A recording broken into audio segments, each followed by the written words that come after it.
my email address. I forgot to bring my business card because on the way down here from Candy, the car I rented had an accident. So someone bumped into me from behind. And also after another 2 hours later, it started moving. But I made on time. So I forgot my folder. So if you need to contact me, this is my email address. And also you can go to .tv website and my information.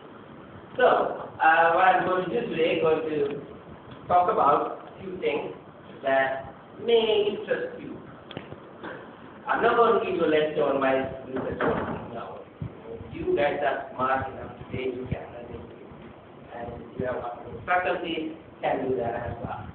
But I want to show you where we're heading and what are the new areas or niches that popping up in this electrical engineering field.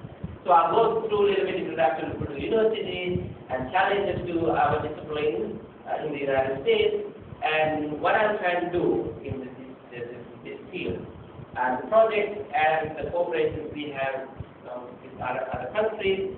And finally, what's the most important thing is, I want you to discuss with you, how do you fit into it. Even if you don't want to come over there or anything, or I can respond to you with a different story. But, how you apply what you learn today to this source of people paradigm.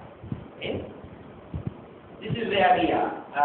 As the United States, Indiana is right here, just below Chicago. This is the Great Lake. Our West Market is right here. I didn't give you a regular map, but I gave you a map that interests you what we're talking about.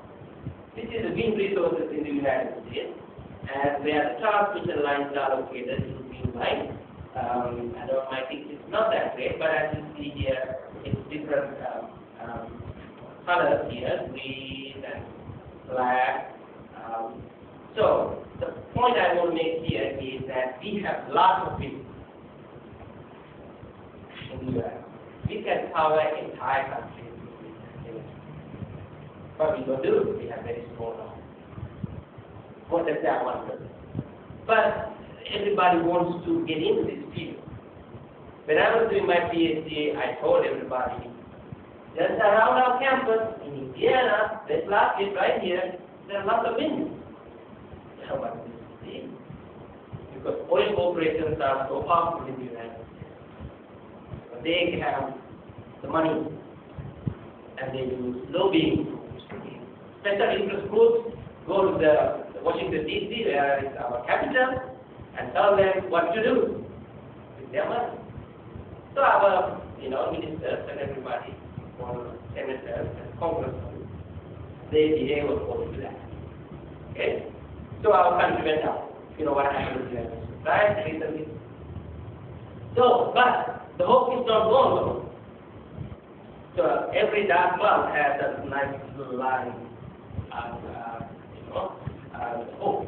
So, as you see here, there are lots of wind energy available, but our industry is not ready for it.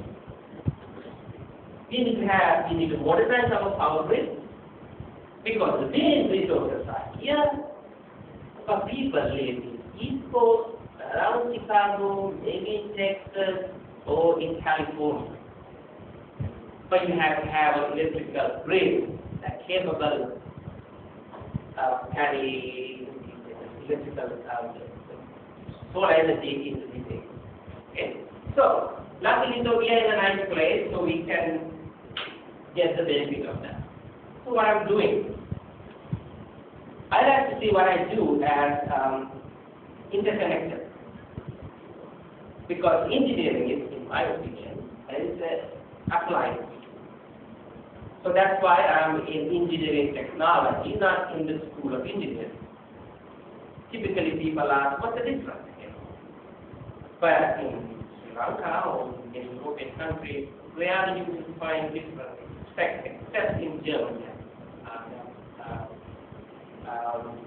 Well informed about England. But in other countries, there is a difference.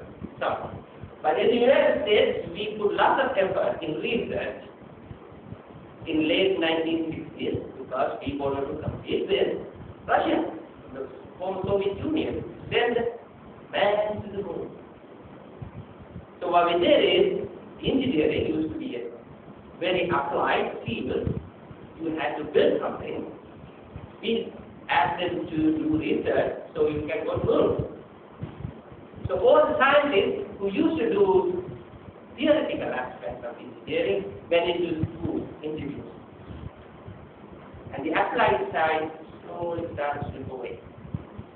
So early in the 1970s, I think late 60s, the US government wanted to do the applied side. So they created the engineering technology. Okay? That's what the difference. So I want to do something. So that's why I'm in that area. So what I do, I am doing two areas. One is in the energy system level. So my interest is in energy. I don't call it electrical. It's the energy. Because energy is the number one priority planet. Our little planet is in the next, I don't know. Because if you don't solve the energy problem, challenges, we have a big problem. Right? Especially in the United States, we have ignored that one for a long time. In the United States, about 5% of the world population is using about 25% of the energy just before the economic downturn. Okay. So each household uses about 9,000 kilowatt hours, 9 to 10,000 kilowatt hours per month. So total demand in the house is about 15 kilowatts. What's your in Sri Lanka or in Sri Lanka? What is the power demand? Like the electrical engineer. How many kilowatts are there? 10? 1.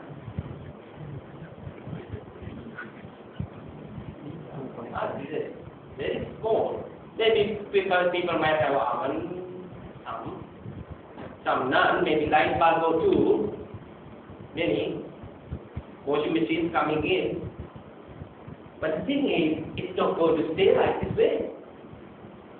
That's the danger. Everybody needs electrical energy. I mean, think about what we have. You know, everybody has telephone, right?